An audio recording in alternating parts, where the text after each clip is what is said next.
नमस्कार शेतकरी मित्रांनो, कांदा उत्पादक शेतकरी बांधवांसाठी आताच्या क्षणाची सर्वात महत्त्वाची आणि मोठी बातमी येते आहे। केंद्रीय या ठिकाणी अर्थसंकल्पात कांदा उत्पादक शेतकरी बांधवांसाठी निराशा अखेर पदरी पडली आहे। काय निर्णय झाला काय नाही त्या संदर्भातील महत्त्वाची बातमी आपण जाणून घेणार आहोत।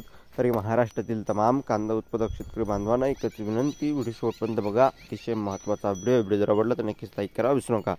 चला तर मित्रांनो सुरुवात करतो आहे। जसं की या ठिकाणी बघू शकता, अर्थसंकल्पीय भाषणात केंद्रीय अर्थमंत्री निर्मला सीतारामन यांनी शेतकऱ्यांचे उत्पादन वाढते आणि उत्पादन खर्च कमी होतो आहे असे सांगितले।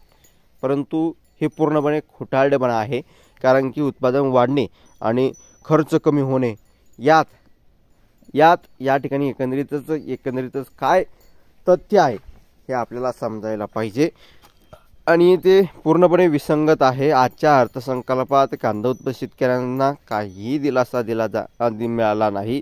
कांदा निर्यातीवर बंदीसह इतर निर्बंधामुळे कांदा दर घसरून होणाऱ्या शेतकऱ्यांच्या वार्षिक नुकसानाची भरपाई म्हणून दरातील फरक देण्यासाठी स्वतंत्र कांदा निधी मंजूर करण्याची आवश्यकता होती।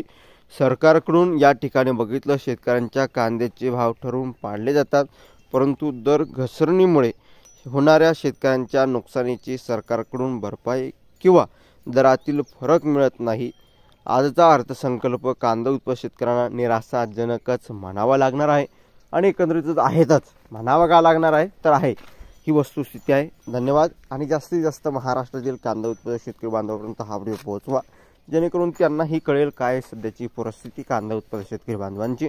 नक्कीच शेअर करा आणि ताज्या आणि महत्त्वाच्या घडामोडी सर्वात अगोदर जाणून घेण्यासाठी आपल्या यूट्यूब चॅनलला नक्की सबस्क्राईब करून ठेवा, कारण की वेळोवेळी आपण ताज्या आणि महत्त्वाचे अपडेट सर्वात अगोदर पोहोचत असतो। धन्यवाद। लाईक शेअर आणि सबस्क्राईब कमेंट करा। तर भेटूया पुढील व्हिडिओमध्ये अशा माहितीपूर्ण कांदा बद्दल अपडेट्स इथेच थांबतोय। जय महाराष्ट्र, जय श्री, धन्यवाद।